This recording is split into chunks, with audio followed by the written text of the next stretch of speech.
தமிழக காவிரியில் வெள்ளப்பெருக்கு ஏற்பட்டுள்ளதால் 11 மாவட்டங்களுக்கு வெள்ள அபாய எச்சரிக்கை நீடிக்கிறது. கர்நாடக அணைகளில் இருந்து தண்ணீர் திறப்பு 1,49,000 கன அடியாக குறைக்கப்பட்டுள்ளது. இதற்கு முன் 2,37,000 கன அடி வரை தண்ணீர் திறக்கப்பட்டதால் காவிரியில் வெள்ளப்பெருக்கு ஏற்பட்டுள்ளது. காவிரியில் வெள்ளம் கரை புரள்வதால் காவிரி கரையோரம் உள்ள 11 மாவட்டங்களுக்கு வெள்ள அபாய எச்சரிக்கை நீடிக்கிறது.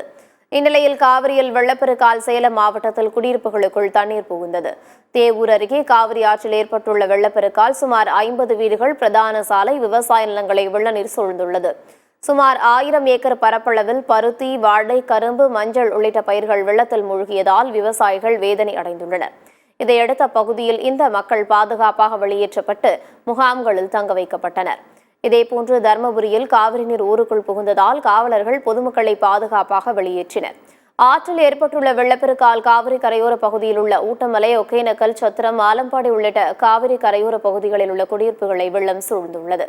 இதையடுத்து அப்பகுதியில் உள்ள மக்கள் வெளியேற்றப்பட்டு தனியார் மண்டபம், பள்ளிக்கூடம் உள்ளிட்ட இடங்களில் பாதுகாப்பாக தங்க வைக்கப்பட்டுள்ளனர்.